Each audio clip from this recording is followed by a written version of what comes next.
Si no fuera por tu casa, ni siquiera te necesitaríamos aquí. Esa fue la frase.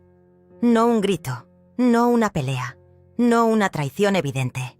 Solo una frase, dicha como quien comenta el clima, mientras servía el café. Elena lo dijo con la taza, en la mano, sin mirarme, sin elevar el tono, como si yo ya no fuera más que un mueble viejo al que nadie se atreve a tirar, solo por lástima. Y yo sonreí, no porque me hiciera gracia, sino porque, en ese momento exacto, supe lo que iba a hacer. Supe que esa casa ya no era un hogar, que las paredes que había llenado de fotos, las cortinas que yo misma cosí, los muebles restaurados con Alfredo, todo eso ya no me pertenecía. Estaban esperando que muriera para no tener que fingir más, pero yo no les daría ese gusto. A la mañana siguiente, hice lo que jamás pensé que haría, y lo que vi en el rostro de mi hija fue más que arrepentimiento. Fue miedo. Pero eso viene después. Todo comenzó unos días antes, en una de esas tardes tranquilas donde la luz entra sesgada por la ventana del comedor. Dorada, polvorienta, como en las fotos antiguas. Había olor a pan tostado y lavanda. Antonia estaba en el jardín, descalza, leyendo. Matías hablaba por teléfono en la cocina, con esa voz baja que usa cuando cree que nadie lo escucha. Elena me ofrecía un pedazo de bizcocho que yo misma había horneado, como si me hiciera un favor. Todo parecía normal. Pero no lo era. Yo debía haber notado la manera en que Elena evitaba mi mirada cada vez que hablábamos de cosas del pasado. Cómo cambiaba de tema cuando mencionaba esto a Alfredo, o cuando hablábamos del futuro, y decía frases como «ya veremos» o «eso se resolverá solo». Frases que en otra época me habrían parecido inofensivas, pero no ahora, no después de escucharla hablar con Matías en la habitación de huéspedes, creyendo que nadie más estaba en casa. «Ya está vieja, Matías, no sabe lo que firma», decía Elena. «No le queda tanto. Y si no actuamos ahora, después va a ser más complicado». No supe si llorar o reír. Mi propia hija, la que llevé en el vientre, la que cuidé cuando tenía fiebre a las 3 de la mañana, la que defendí incluso cuando Alfredo decía que era demasiado consentida. Esa misma Elena estaba planeando deshacerse de mí, y lo peor es que Matías no la detenía. Al contrario. Pero necesitamos pruebas, Elena. No es tan fácil. Tiene sus papeles en regla. Hay que buscar una manera de que parezca que no puede manejar sus asuntos. Y ahí lo supe. Querían incapacitarme legalmente, quitarme la casa, arrinconarme en un rincón de alguna clínica, lejos, invisible, mientras ellos se repartían lo que quedaba, de mí. Fue esa noche que recordé a Raúl, amigo de Alfredo desde la universidad. Siempre leal, siempre discreto. Años atrás, nos había ayudado con la compra de la casa, con la herencia del padre de Alfredo. Yo sabía que podía confiar en él. Lo llamé al día siguiente. «Regina», dijo con esa voz pausada de quien ha visto demasiado. «No me gusta lo que estás insinuando, pero te creo. Ven a verme y trae todo lo que tengas». Comencé a recolectar todo. Papeles, contratos, testamentos, fotografías, facturas. Me di cuenta de que había muchas cosas que estaban desapareciendo. Cajas que yo había guardado en el altillo ya no estaban. Carpetas con documentos habían sido revisadas. Hasta mi diario lo habían leído.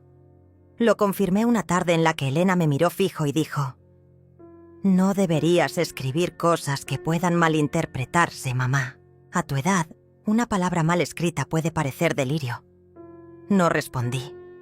Solo asentí con la cabeza, y esa misma noche cambié la cerradura del armario donde guardaba todo lo importante. Me convertí en una mujer invisible. Dejé de hablar de mí, de mis planes, de mis recuerdos. Comencé a escuchar más, a fingir. a dejar que creyeran que me estaba apagando, que me perdía en pensamientos sin sentido. Incluso fingí olvidar algunas cosas a propósito, para que bajaran la guardia. Mientras tanto, Raúl y yo trabajábamos en silencio. Me ayudó a tal actualizar el testamento, a vender discretamente una propiedad que Alfredo me había dejado en el sur, a abrir una nueva cuenta bancaria a la que solo yo tenía acceso, a transferir el título de la casa a un fideicomiso que Elena ni siquiera sabía que existía. Pero todo eso debía hacerse sin levantar sospechas. Y fue Antonia quien me dio la pista más clara de que el tiempo se agotaba. Una noche, entró a mi cuarto con una taza de leche caliente y me dijo en voz baja: «Mamá y papá dicen que te estás volviendo loca, pero yo sé que no. Yo te escucho, abuela». Me temblaron las manos. Antonia era mi niña, mi pedacito de verdad en medio de ese teatro. La abracé fuerte y supe que lo hacía no solo por mí, sino por ella. Al día siguiente, Elena organizó una cena. Dijo que era para celebrar en familia. Invitó a Matías, obviamente, y trajo una botella de vino costoso que yo no había visto nunca. Se vistió como si fuese a recibir a un ministro. Todo era sonrisas forzadas, brindis vacíos, miradas cargadas. Y en medio de todo, soltó la frase, esa frase: «Si no fuera por tu casa, ni siquiera te necesitaríamos aquí». Matías no dijo nada. Antonia bajó la mirada y yo sonreí. No dije una palabra. Solo pensé, ya está. Ya no necesito más pruebas. Ahora es mi turno. Esa noche, después de escuchar esa frase, no dormí. Me quedé sentada en el borde de la cama, mirando el pasillo a oscuras, escuchando el tic-tac del reloj del comedor que Alfredo había colgado hacía tantos años. Pensaba en todo lo que había entregado. Las veces que pospuse mis propios sueños para cuidar de Elena, los turnos dobles que tomaba cuando Alfredo enfermó, las cenas en silencio cuando ya nadie agradecía el esfuerzo. Pensaba en la casa, en cómo cada rincón tenía algo de mí. Esa grieta en la pared del pasillo que apareció cuando Antonia aprendía a correr. La mancha en la alfombra que nunca salió después del cumpleaños número 8 de Elena. El armario donde escondí cartas de amor que Alfredo me escribió cuando aún no nos habíamos casado. Y ahora, esa casa era su excusa para mantenerme viva. Un estorbo útil, si no fuera por tu casa. Como si yo fuese un adorno heredado que nadie se atreve a tirar, solo por protocolo. Pero lo que Elena no sabía era que ya no era su casa. Raúl y yo habíamos cerrado todo. Legalmente, la propiedad ya no estaba a mi nombre directo. Estaba protegida, blindada. Elena no podría reclamar nada sin pasar por mí. Pero eso no era suficiente. Necesitaba más. No solo defenderme. Quería exponerlos. Quería que el mundo viera lo que habían hecho. Que no pudieran seguir fingiendo. Fue entonces cuando Antonia me dio la llave que faltaba. Una tarde, mientras hacíamos galletas juntas, me dijo: «Abuela, mamá dice cosas feas de ti cuando estás en el jardín. Y papá graba las llamadas que haces». Me congelé. «¿Qué tipo de cosas, mi amor?» «Dice que vas a terminar en un lugar con otras señoras que no se acuerdan de nada y que ella va a poder hacer lo que quiera con la casa». Me arrodillé frente a ella. Le tomé las manos. «¿Tú me crees, Antonia?» Ella asintió con lágrimas en los ojos. «Yo sé que tú no estás loca, abuela. Yo sé». Fue ahí cuando decidí actuar. Pero no como Elena esperaría. No con gritos ni con reproches. No con súplicas ni con drama. Lo haría a mi manera. Silenciosa, precisa, definitiva. Pasé los días siguientes fingiendo debilidad. Dejé la estufa encendida a propósito. Puse la leche en la alacena. Hice como que confundía los días. Todo para que Elena se sintiera confiada. Para que bajara la guardia. Y funcionó. Una mañana la encontré en el estudio revisando papeles que no le pertenecían. No sabía que la cámara que Antonia me había ayudado a instalar en secreto Estaba grabándolo todo. ¿Qué haces ahí?, le pregunté con voz suave. Buscando los recibos del gas. Dijiste que no los encontrabas, ¿recuerdas? Mentía sin pestañear. Sonreí. Fingí confusión. La dejé seguir. Cada noche revisaba los videos. Grabé conversaciones, tomé fotos, guardé copias de todo. Incluso grabé una llamada en la que Matías decía: «Si firmamos esos papeles, en 2 semanas ya no podrá decidir nada, ni su nombre podrá usar sin autorización médica». Era suficiente. Con Raúl armamos un expediente completo, fecha por fecha, documento por documento, hasta los posts en redes sociales que Elena publicaba con frases como «La vejez no es excusa» para manipular, estaban guardados. El siguiente paso fue desconectarme. Literalmente, eliminé mis redes sociales, cerré cuentas, cambié números.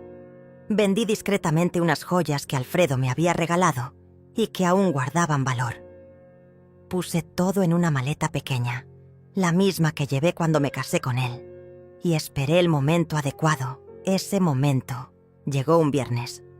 Elena organizó otra cena, esta vez con más vino. Matías trajo una carpeta que no se molestó en esconder. Antonia estaba extrañamente callada. La conversación giraba en torno a temas legales, pero disfrazados de preocupación. «Mamá, necesitamos hablar de tu futuro», dijo Elena sin rodeos. «No es sano que vivas sola. No puedes manejar una casa entera a tu edad. Pensamos que lo mejor sería que estuvieras en un lugar donde puedan cuidarte». No respondí. Matías abrió la carpeta. «Aquí tenemos unos formularios. Solo es para evaluar. Nadie te está obligando». Mentira tras mentira. «¿Y qué pasa con esta casa?», pregunté con voz suave. «La vamos a mantener por ti», dijo Elena sin mirarme. «No te preocupes», mentían. Todo el cuerpo les gritaba la verdad. «¿Y Antonia?», pregunté. «Va a estar bien. Mejor que ahora». Entonces supe que había llegado la hora. Me levanté con calma. Fui al dormitorio. Tomé la maleta. Volví al comedor. Elena frunció el ceño. Matías se puso tenso. «¿Qué haces, mamá?». «Lo que debería haber hecho hace años», dije. Y salí por la puerta. Sin gritar, sin llorar. Me fui. No al azar, no al vacío. Me fui a un apartamento pequeño que había alquilado bajo otro nombre, con ayuda de Raúl. Tenía todo lo que necesitaba. Luz, silencio y una tetera que aún silbaba como las de antes. Durante días no supieron nada de mí, hasta que llegó la carta. La recibieron con un mensajero. Elena la abrió y encontró, punto por punto, todo lo que habían dicho, grabado, documentado, archivado.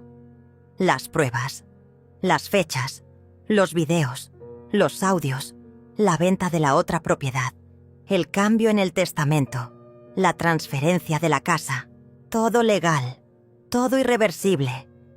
Antonia me escribió al día siguiente. Vi cómo se puso mamá.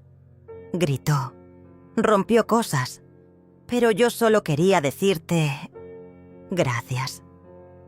Sonreí. Había empezado el final.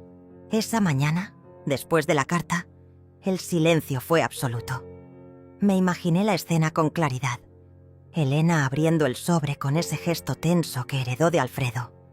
Matías detrás de ella, cruzado de brazos, intentando mantener la compostura. Y Antonia, quieta, observando. Ella siempre observaba. No hubo llamadas, no hubo mensajes, solo un vacío denso, como la calma que precede a una tormenta. Raúl me había dicho que sería así, que primero llegaría la negación, luego la furia, después las amenazas, y tenía razón. 3 días después, alguien golpeó la puerta de mi nuevo apartamento. No abrí. Volvieron esa misma noche. Escuché la voz de Elena al otro lado. «Mamá, Regina, abre». Tenemos que hablar. Tenía la voz rota, casi desesperada. Me quedé sentada, inmóvil, con la tetera silbando de fondo. El vapor se mezclaba con la luz cálida del atardecer. No dije una palabra. Solo esperé a que se cansaran. La segunda carta ya estaba lista. Era más corta, más precisa. Un párrafo bastaba para dejar claro que todo intento de contacto debía ser legal y que cualquier violación sería documentada. La envié al día siguiente. Después de eso, vino el ataque digital. Matías publicó en su perfil una foto mía con Antonia, acompañada de un texto cargado de manipulación emocional.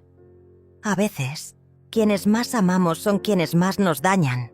No se trata de dinero, sino de dignidad. Oraciones para mi familia. Lo archivé. Elena compartió un video hablando sobre la difícil tarea de cuidar a un padre anciano que se niega a aceptar ayuda. Ni siquiera usó mi nombre. Solo hablaba de ella, como si yo ya no fuera persona. Lo grabé también. Me dolía, sí, ver cómo distorsionaban la historia, cómo intentaban ganar simpatía mientras apuñalaban mi memoria. Pero no respondí. No entré en su juego.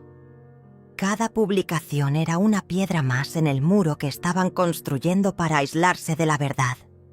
Y entonces llegó Antonia. Apareció un miércoles, justo cuando la lluvia golpeaba los cristales como si quisiera entrar. La vi desde la ventana. Llevaba su chaqueta roja y una mochila colgando floja del hombro. Abrí la puerta sin preguntar. ¿Puedo quedarme un rato?, dijo. Solo asentí. Se sentó en el sillón del rincón, el que Alfredo solía usar para leer. Sacó una libreta y empezó a dibujar. No preguntó nada, no explicó nada. Solo estuvo ahí, conmigo. Y ese silencio fue más reparador que cualquier disculpa. Después de unos minutos dijo: «Mamá y papá están diciendo que te fuiste porque no quieres a nadie». La miré. Sus ojos estaban tranquilos, pero tristes. «¿Y tú qué piensas?» «Yo pienso que te fuiste porque ya estabas cansada de que nadie te viera. Y que estás más viva que nunca. Esa noche cocinamos juntas. Ella peló papas mientras yo preparaba sopa. Reímos con cosas pequeñas, con los gestos torpes del gato callejero que a veces se asomaba por la ventana, con la historia de cómo Alfredo una vez confundió azúcar con sal y arruinó una receta entera. Fue nuestra tregua, nuestro pequeño refugio.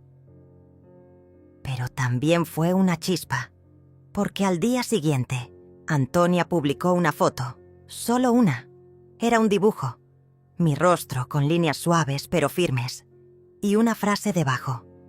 Ella no está loca, solo estaba cansada de fingir, que no veía.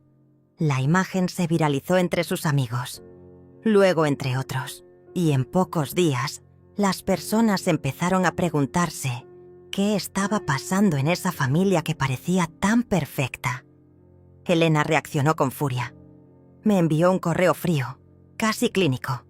Amenazó con demandarme por alienación familiar y manipulación de menor. Lo imprimí. Lo guardé en la carpeta. Raúl me llamó ese mismo día.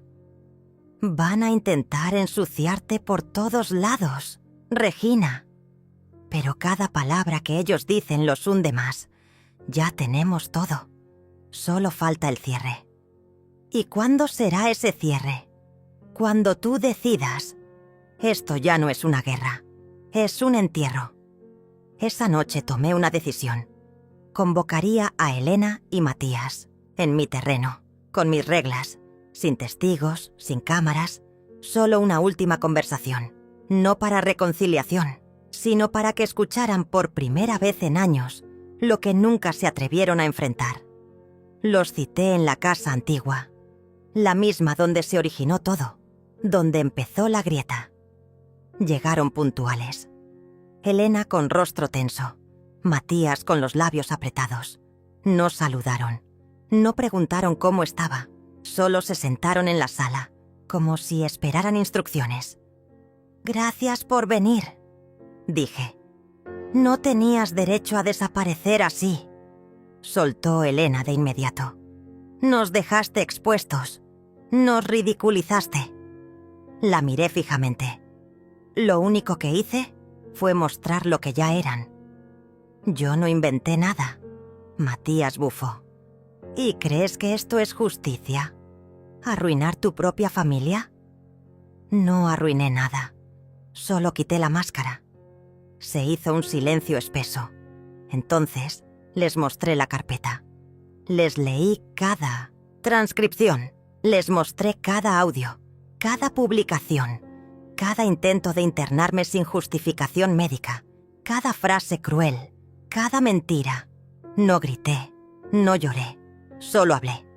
Y cuando terminé, Elena ya no podía sostenerme la mirada. Matías fingía indiferencia, pero sus manos temblaban. «¿Qué quieres de nosotros?», preguntó ella finalmente. «Nada». «Entonces, ¿por qué todo esto?». «Porque no soy invisible». Me levanté. «Esta casa ya no les pertenece. Esta historia tampoco. Pueden seguir con sus versiones, con sus teatros, pero no voy a estar más ahí». Para aplaudirles desde la sombra, fui a la puerta. Se terminó. Salieron sin responder. Esa fue la última vez que los vi. Después de aquella última conversación en la casa antigua, el silencio volvió. Pero esta vez no fue una tregua. Fue una rendición. No de mi parte, de ellos. Elena no volvió a buscarme. Matías borró todas sus publicaciones. No hubo más videos, ni indirectas, ni correos con amenazas mal disfrazadas de preocupación. Pero esa calma no me tranquilizaba. La conocía bien.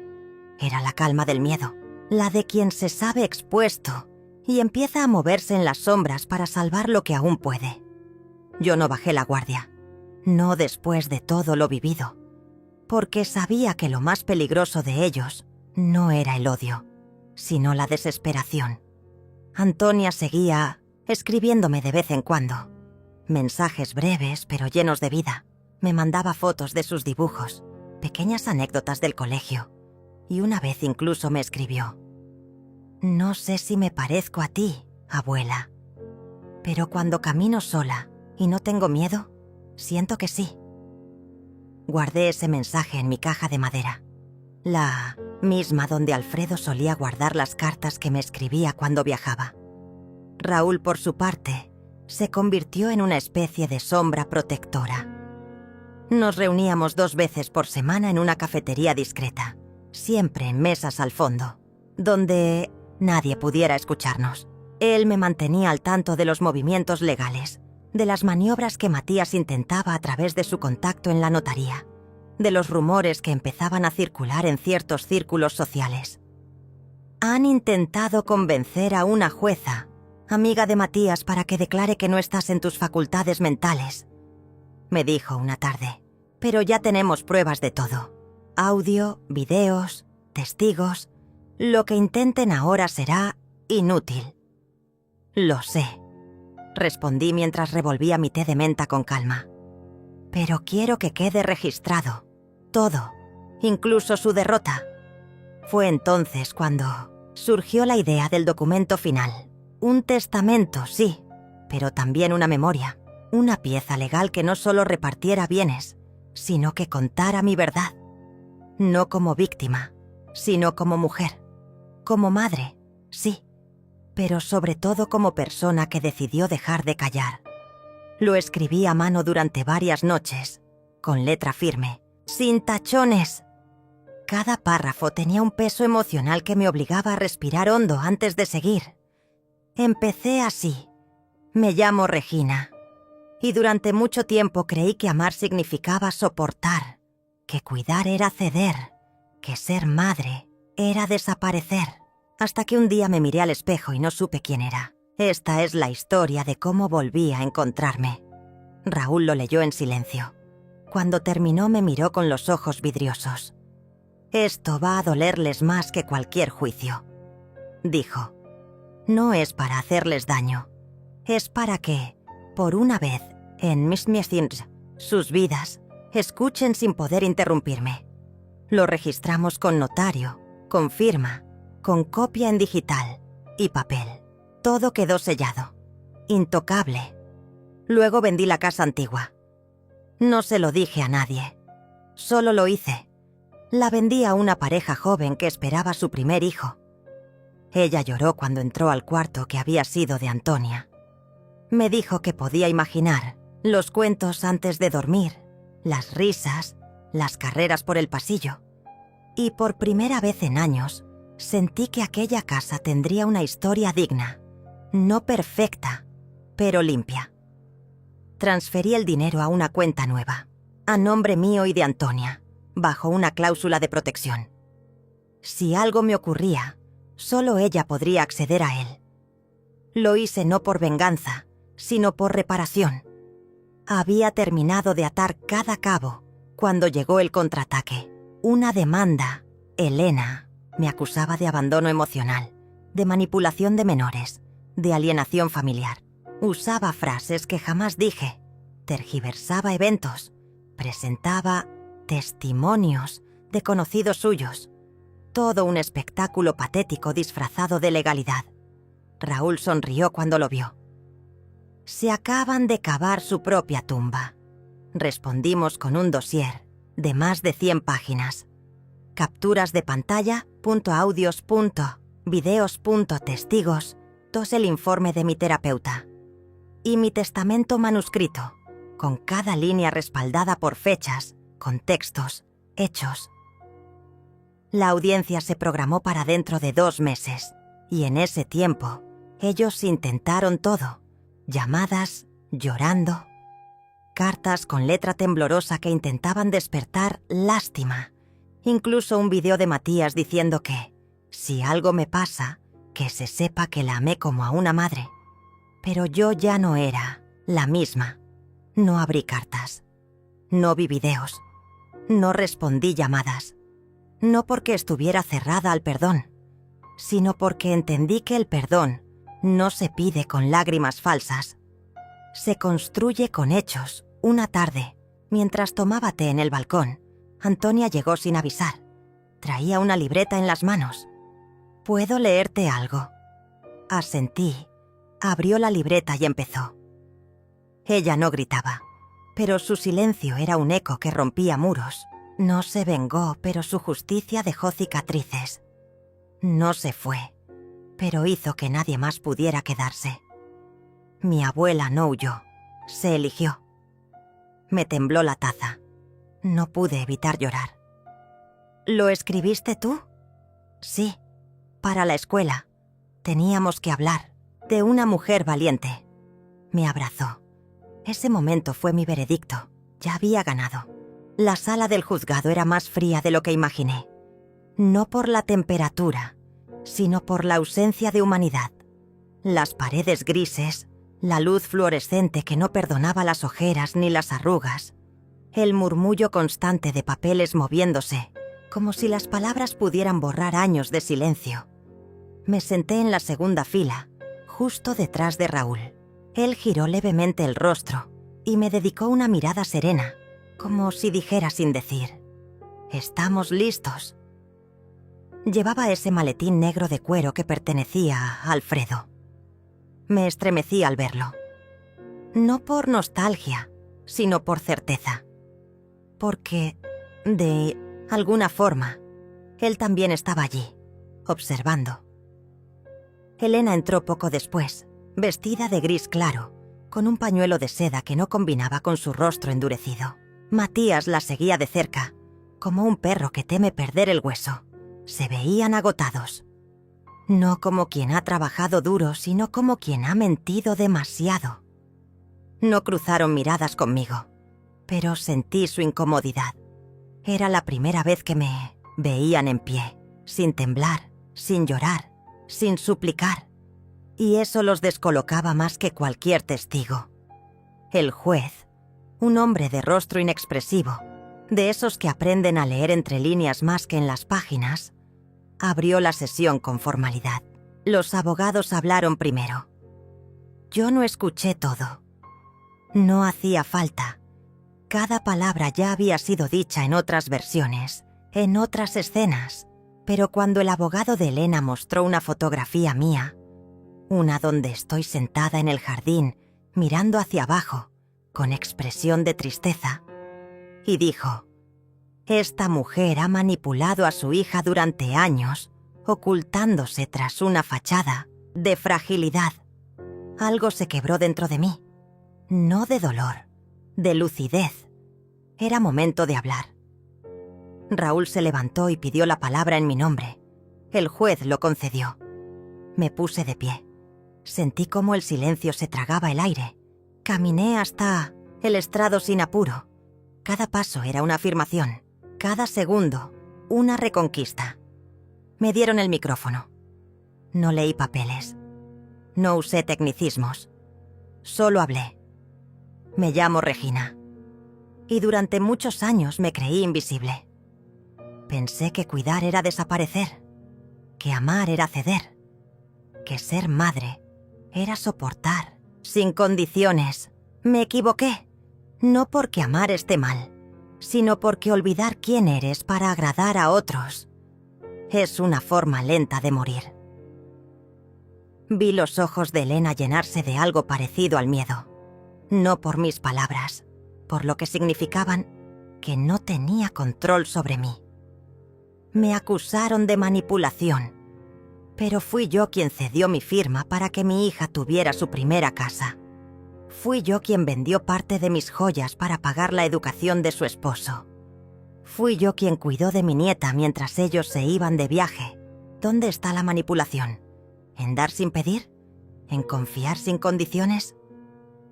Raúl abrió el maletín, sacó un cuaderno. Mi cuaderno. El que escribí a mano, con cada página numerada, firmada y fechada. Lo depositó sobre la mesa del juez, como si fuera una piedra sagrada.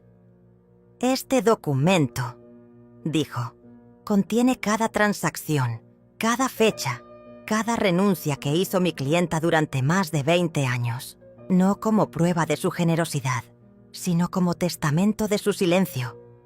Hoy ha decidido romperlo». La abogada de Matías intentó interrumpir, pero el juez levantó la mano. «Continúe, señora Regina. No busco venganza, busco verdad.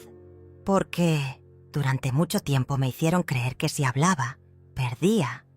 Que si decía lo que veía, era desleal. Que si defendía lo mío, era egoísta. Pero hoy entiendo que callar me estaba matando más que cualquier enfermedad». Volví a mi asiento. No, temblé, no lloré, solo respiré.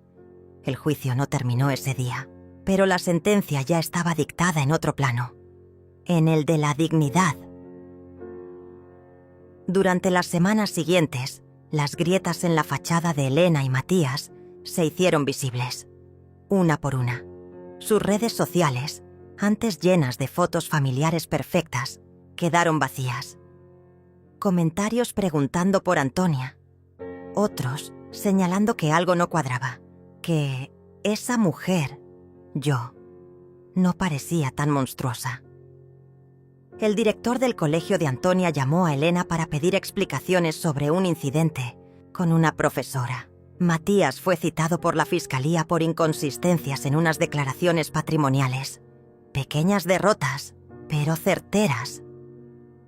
Mientras tanto, yo seguía mi vida con una tranquilidad que nunca antes conocí. No por ausencia de conflicto, sino por presencia de claridad.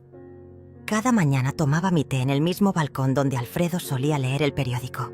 A veces, sentía que él me observaba desde la silla vacía frente a mí. No como un fantasma, como una afirmación. Una tarde recibí un sobre sin remitente. Lo abrí con calma. Era una hoja escrita a mano, con la letra temblorosa de Elena. «Mamá, no sé si puedas perdonarme, pero he descubierto que en tu silencio había más amor que en todos mis gritos. No te pido que vuelvas. Solo quería que supieras que estoy empezando a entender». No respondí. No porque no sintiera, sino porque algunas respuestas no se dan con palabras, se dan con acciones. y la mía fue cerrar el sobre y guardarlo en la caja donde estaba el dibujo de Antonia, junto con el mensaje: se eligió, no planeo, borrar a Elena de mi historia. Solo la he puesto en su lugar, como una advertencia silenciosa de lo que pasa cuando el amor se confunde con dominio. Y Matías, bueno, él ya ni siquiera se menciona en las reuniones. Su nombre se ha vuelto una ausencia, un susurro incómodo que nadie quiere pronunciar. A veces pienso que esa es su mayor condena: ser olvidado por quienes intentó controlar. Raúl me visita, cada viernes. Hablamos poco, compartimos silencios. Él sabe que no necesito protección, solo presencia. Y Antonia viene cada fin de semana. Trae cuentos, risas, dudas, heridas. Y en sus ojos veo una versión mía que no se rindió, que siguió caminando, que entendió que a veces, para reconstruir, hay que perderlo todo. La lluvia no había cesado desde la madrugada. Golpeaba los vidrios con una insistencia que parecía querer entrar, como si el cielo también tuviera algo pendiente por decir. Me senté en la mesa de la cocina, con la taza entre las manos.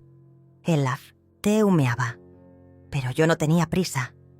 Había aprendido a convivir con el silencio, con las pausas largas, con ese espacio entre lo que uno siente y lo que uno hace. Raúl había dejado sobre la encimera un pequeño sobre de papel madera. Lo abrió, despacio, casi con ceremonia. Sacó una copia del Nuevo Testamento, el documento que oficialmente excluía a Elena y a Matías de todo.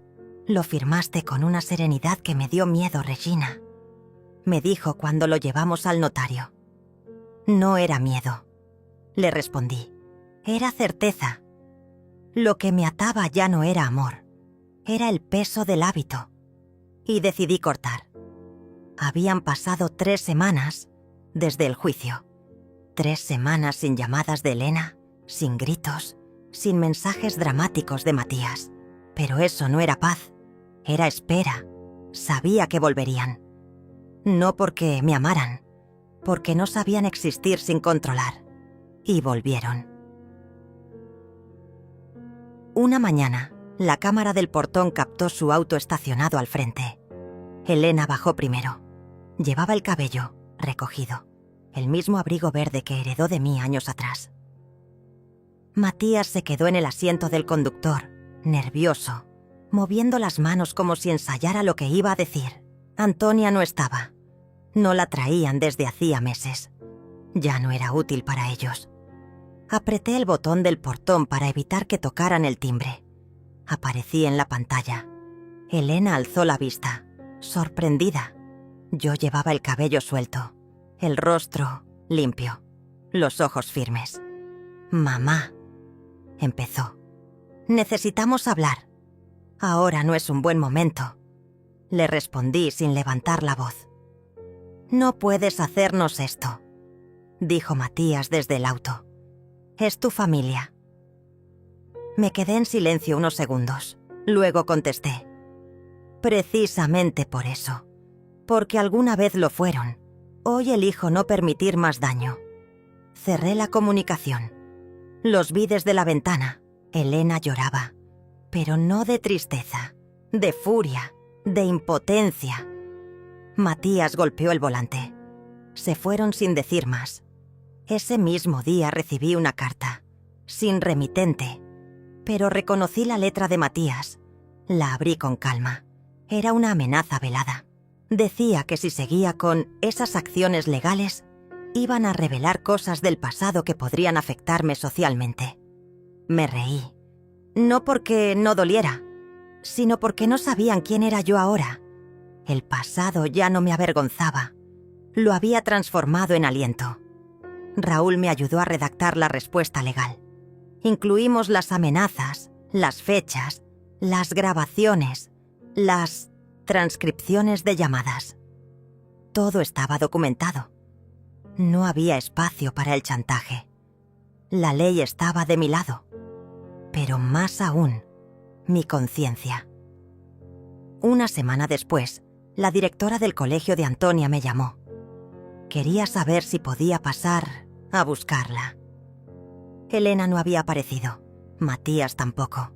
Era la tercera vez en el mes. Fui sin pensarlo. Al llegar, Antonia corrió hacia mí como si volviera a respirar después de días sin aire. «Abuela, ¿puedo quedarme contigo un tiempo?» No pregunté más. La llevé a casa, preparé chocolate caliente y encendí la chimenea. No hablamos esa noche. Nos acostamos en silencio, las dos entendiendo que algunas heridas no necesitan palabras, solo espacio. Días después, Raúl volvió con un sobre más grueso. Lo dejó sobre la mesa del comedor. «Esto te pertenece», dijo. Lo abrí. Eran los documentos finales de la venta de la casa. Esa casa, la que me recordaba cada rincón invadido, cada gesto desvalorizado, cada almuerzo fingido. La vendí sin anunciarlo, sin preguntar, sin consultar a nadie. Lo había hecho en secreto, guiada por Raúl, usando una cláusula que me protegía como única propietaria viva. «¿Dónde irás?», me preguntó él. «A un lugar donde nadie me recuerde por lo que aguanté, solo por lo que decidí». Empaqué poco. Guardé fotos de Alfredo, los dibujos de Antonia, mi diario, una chaqueta que él me regaló y una pequeña planta de lavanda que siempre me acompañó en los peores días. Todo lo demás lo dejé. Lo material ya no me definía. Me mudé a un pueblo a 3 horas, un lugar sin pasado, sin rumores, un lugar donde nadie me llamaba la madre de, la suegra de. Allí era solo Regina. Solo eso. Y era suficiente. Antonia venía cada 15 días. Me abrazaba con esa mezcla de ternura y admiración que solo los niños honestos pueden sentir. Le enseñé a plantar, a cocinar pan, a distinguir los cantos de los pájaros. Un día me dijo: «¿Sabes por qué me gusta venir aquí, abuela?». «¿Por qué, amor?». «Porque aquí no tengo que fingir que estoy bien». La abracé. No lloré. Pero algo se deshizo dentro de mí. Un nudo antiguo, un eco de todas las veces que yo tampoco pude decir que no estaba bien. Raúl vino de visita un domingo. Trajo una caja de madera. La puso sobre la mesa con solemnidad. «Es de Alfredo. La guardé para el momento adecuado», dijo. La abrí. Dentro había cartas, escritas por Alfredo antes de morir. Sabía que algo no estaba bien en la familia, que yo callaba demasiado, que me perdía entre las necesidades de los otros. En una de las cartas escribió: «Regina, cuando ya no estés para todos, quizás descubras que siempre fuiste suficiente para ti. Te amo, pero deseo que un día también te ames tú». Me quedé sentada mucho rato con esa carta entre las manos. Era como si Alfredo me hablara desde la eternidad, como si siempre lo hubiese sabido, como si siempre hubiese esperado que yo me viera. Esa noche dormí profundo. No soñé con Elena, ni con Matías. Soñé conmigo, caminando por un campo abierto, sin paredes, sin relojes, sin voces ajenas. Por primera vez en décadas, no esperaba que sonara el teléfono. Y no sonó. Pasaron los días en ese refugio que había construido con paciencia y cuidado. No era solo la casa nueva ni el aire limpio del campo. Era el espacio que había ganado para respirar sin miedo, sin mentiras ni grietas invisibles. Antonia se había convertido en mi luz en medio de tanta oscuridad. Su mirada clara, libre de juicios y máscaras, era el puente que me mantenía anclada a la esperanza. Sin embargo, sabía que la tormenta seguía ahí, al otro lado del mundo que había dejado atrás. No era ingenua. Elena y Matías no se rendirían tan fácilmente. Cada silencio de ellos era una cuenta regresiva para un nuevo intento de control o manipulación. Una tarde, Mientras preparábamos galletas en la cocina, Antonia me preguntó: «Abuela, ¿crees que alguna vez mamá entenderá lo que nos hizo?». Suspiré, con la mezcla de tristeza y amor que me acompañaba siempre cuando pensaba en Elena. «No lo sé, mi amor. A veces las personas solo entienden cuando pierden todo lo que creían tener». Ella asintió, con esa sabiduría que parece no pertenecer a su edad. Al caer la noche recibí una llamada inesperada. Era Raúl. Su voz tenía ese tono grave que alertaba. «Regina, tienes que venir. Es urgente». No pregunté más. Tomé mis llaves y salí sin apagar las luces. La carretera parecía infinita, y cada kilómetro que avanzaba sentía que me acercaba a un campo minado emocional. Cuando llegué, Raúl me recibió con la mirada intensa. «Han descubierto que vendiste la casa», dijo con voz baja. «Elena y Matías están furiosos. Dicen que es ilegal, que deben recuperar ese lugar porque les pertenece». Negué con la cabeza. «No les pertenece nada. La casa siempre fue mía, y la vendí antes de que pudieran tocar ni una sola pared». Raúl me entregó una carpeta con documentos y pruebas. Habían intentado iniciar un proceso legal para anular la venta. Usaban argumentos endebles, manipulaciones emocionales, promesas falsas. «Lo mejor es que te mantengas firme», me aconsejó. «No caigas en provocaciones».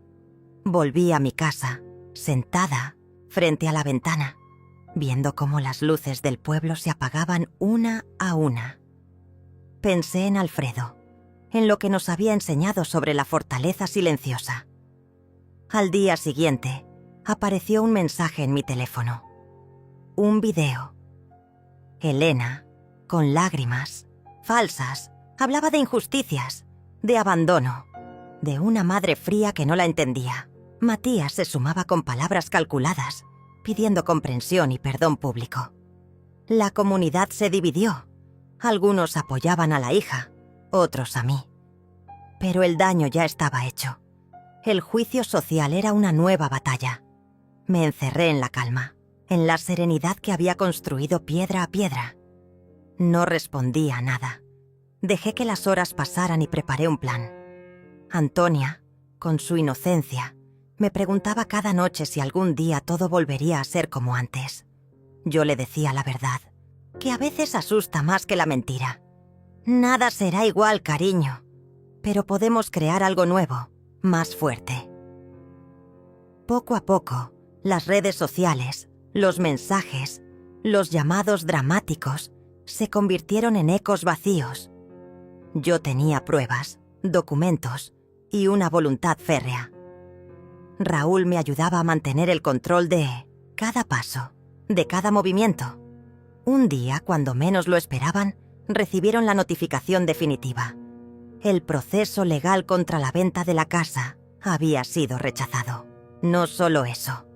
La jueza había ordenado que Elena y Matías se abstuvieran de acercarse a la propiedad, ni a mí bajo amenaza de multas y sanciones.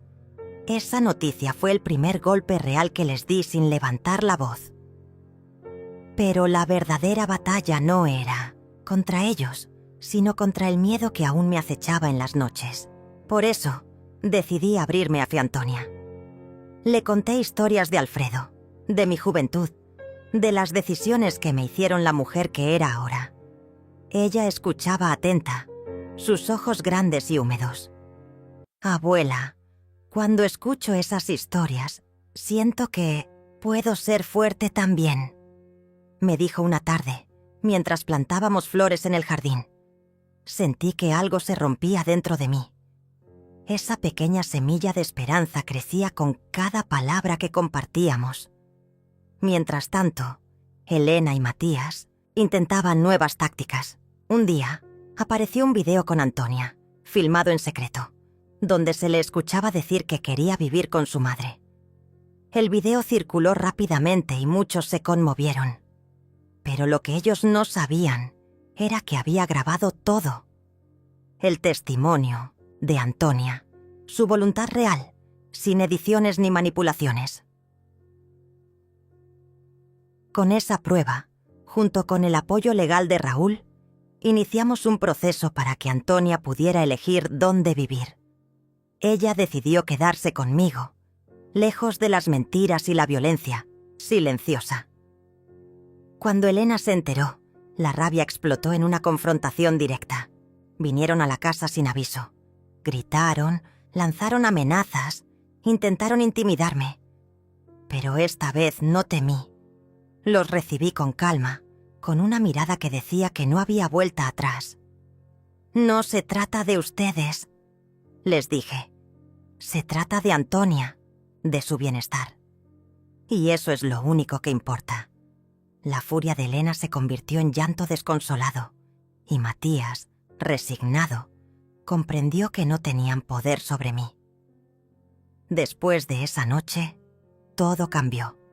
Las amenazas cesaron, los gritos quedaron. En el pasado, Antonia y yo vivimos en paz, y yo, en esa paz, encontré la fuerza para cerrar capítulos que creía abiertos para siempre. Cada mañana, cuando el sol pinta de dorado el jardín, recuerdo la promesa que Alfredo me hizo en sus cartas, que aprendiera a amarme. Hoy, mientras veo a Antonia correr entre las flores, sé que ese amor comenzó en el silencio, un amor que no necesita gritos para existir, un amor que se construye con paciencia, con decisión, con la verdad inquebrantable de una mujer que, finalmente, se encontró a sí misma. La calma que había encontrado no era una derrota, sino una tregua estratégica. Elena y Matías, aunque vencidos en la batalla legal, no habían abandonado la guerra silenciosa que libraban desde las sombras. Sabía que debía estar alerta. La paz, a veces, es solo la antesala del próximo asalto.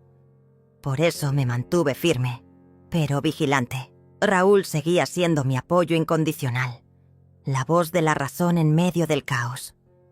Él había conocido a Alfredo desde hacía años y entendía que el legado de mi esposo no podía quedar manchado por la codicia y el egoísmo. Juntos, revisábamos documentos, recibíamos notificaciones y nos preparábamos para cualquier eventualidad.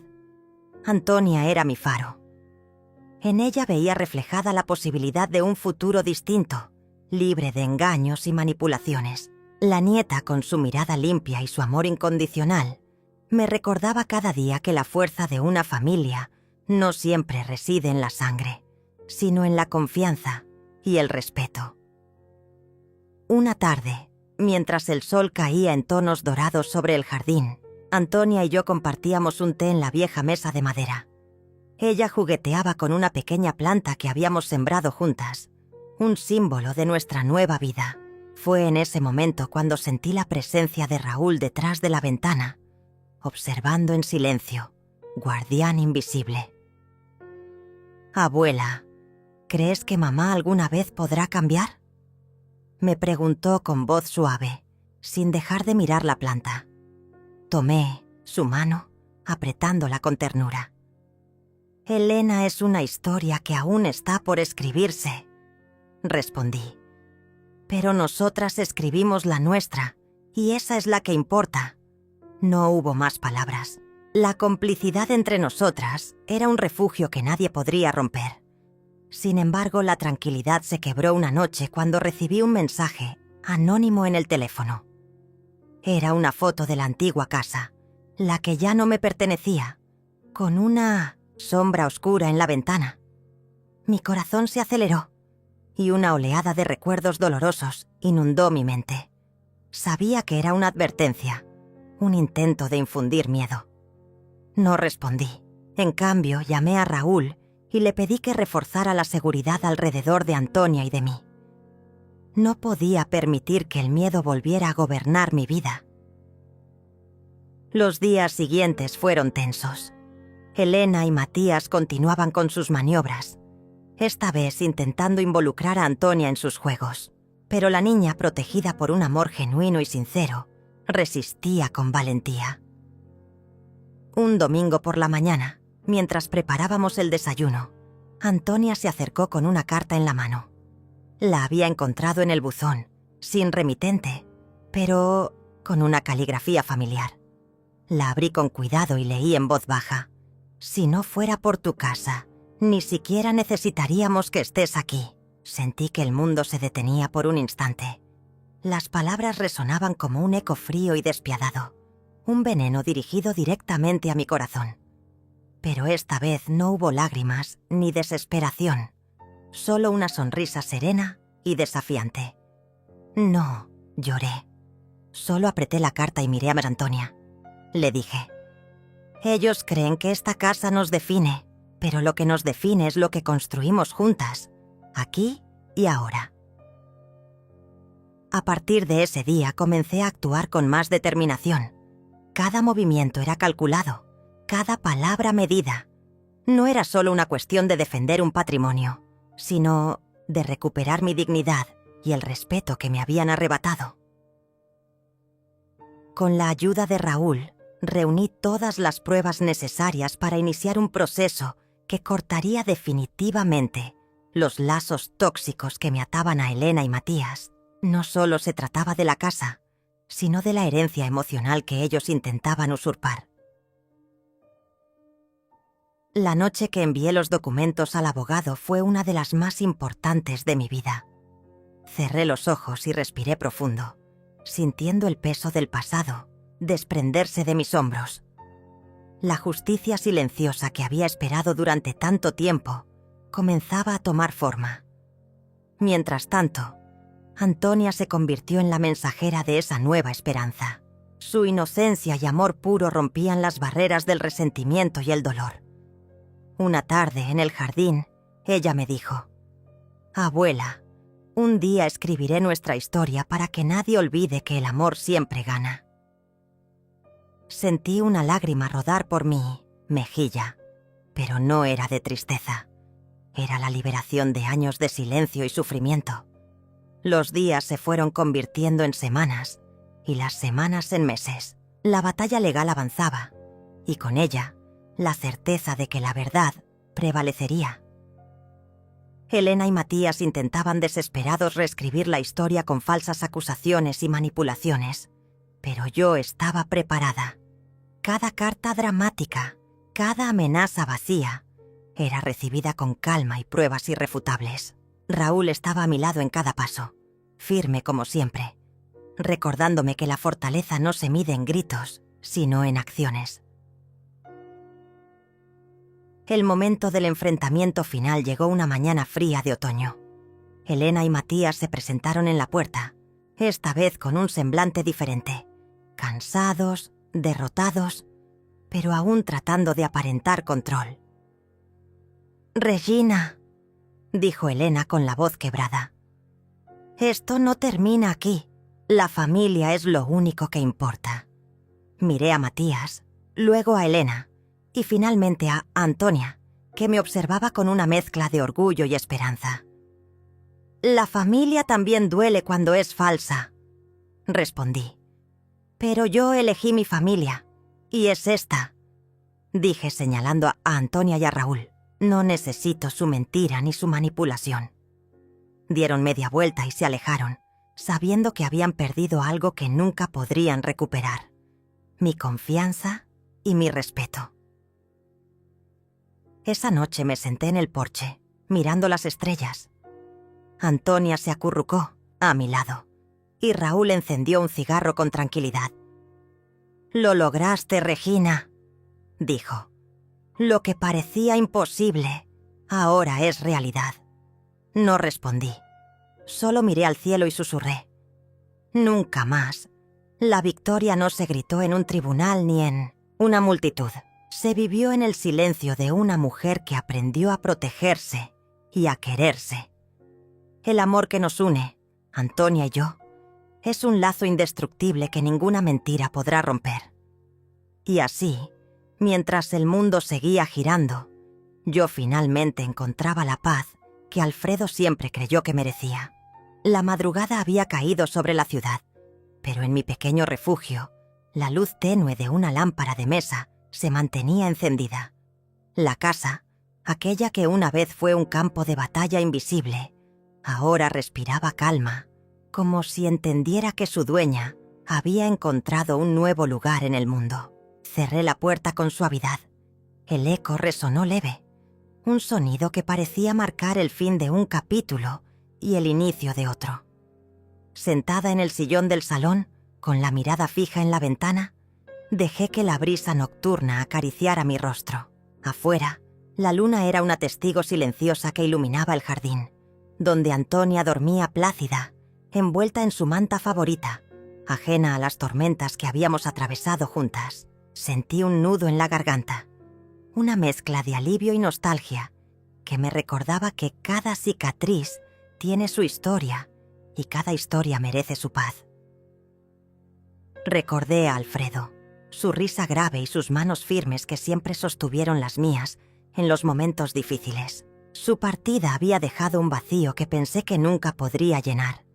Pero esa ausencia también me había enseñado a encontrar fuerza en la soledad, a no depender del reconocimiento de otros para existir.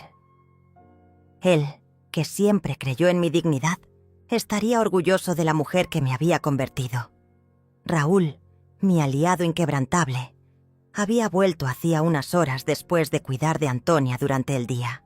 Él había sido un faro constante, el guardián de mis secretos y el testigo fiel de mi renacer. Su amistad era un regalo silencioso que nunca subestimé, porque en los momentos en que las palabras faltaban, su presencia hablaba por sí sola. Mientras el reloj marcaba las horas con su tic-tac pausado, saqué de la mesa un viejo documento que había guardado celosamente. El testamento modificado que declaraba mis últimas voluntades. Lo contemplé. Las letras manuscritas temblorosas pero firmes, un símbolo de mi victoria silenciosa. No había gritos ni celebraciones ostentosas, solo la certeza tranquila de quien sabe que ha recuperado lo que es suyo por derecho y por alma. Encendí una pequeña vela en la mesa y coloqué el papel delante de mí. Con un gesto solemne tomé un encendedor y acerqué la llama al borde del documento. Vi cómo el papel empezaba a quemarse lentamente, dejando volar cenizas que parecían llevarse con ellas el peso del pasado. No lloré. Solo respiré profundo y, por primera vez en mucho tiempo, sentí que estaba completa. La mañana siguiente despertó con la luz suave del amanecer, filtrándose entre las cortinas. Antonia fue la primera en bajar las escaleras. Sus ojos brillaban con la inocencia que nunca dejaría que perdiera. Me abrazó con fuerza y susurró: «Abuela, todo está bien ahora. Estamos libres». Sonreí, sintiendo que esa libertad no era solo física, sino también espiritual. Habíamos atravesado el fuego y ahora podíamos florecer en paz. Mientras preparábamos el desayuno, una sensación de renovación inundó la casa. El aroma del café recién hecho se mezclaba con el canto lejano de los pájaros, un concierto natural que celebraba la vida misma. En ese instante, supe que la verdadera herencia no era la casa ni el dinero, sino la fortaleza que habíamos construido juntas, generación tras generación. Raúl llegó con su habitual sonrisa calmada y se sentó a la mesa. Sus ojos mostraban respeto y cariño, y levantó su taza en un brindis silencioso. «Por ustedes», dijo, «por las mujeres que luchan sin ruido y ganan sin estruendo». Elena no apareció. Su ausencia ya no era un golpe, sino un alivio. Ella había elegido un camino que no era el nuestro, y yo había elegido dejarla ir sin rencores, con la esperanza de que algún día comprendiera que el amor no se impone ni se manipula. Esa noche, mientras el cielo se teñía de un azul profundo, me senté en el porche con Antonia, viendo cómo las estrellas comenzaban a parpadear una a una. Ella, con la mirada fija en el firmamento, me preguntó: «Abuela, ¿qué es lo que más te ha enseñado esta historia?» La miré, tocando suavemente su cabello. «Que la vida es como este cielo», respondí. «A veces se nubla, parece que todo se pierde en la oscuridad, pero siempre siempre, vuelven las estrellas, y con ellas, la esperanza. Guardamos silencio, compartiendo un instante de complicidad que no necesitaba palabras. La casa a nuestro alrededor era un santuario renovado, testigo de una batalla ganada no con furia, sino con paciencia y sabiduría. Cuando la brisa nocturna trajo consigo el aroma de la tierra mojada, supe que había llegado el momento de cerrar el último capítulo. Me levanté. Caminé hacia el armario donde guardaba los recuerdos más dolorosos y con una calma profunda cerré la puerta de golpe. Esa puerta, igual que mi pasado, quedaba sellada para siempre. Apagué las luces, dejando que la oscuridad abrazara la habitación. Y en ese silencio pleno, supe que la victoria más grande no es la que se escucha, sino la que se siente en el alma, porque ellos nunca más tocarían mi nombre, y yo nunca más volvería a ser aquella mujer invisible.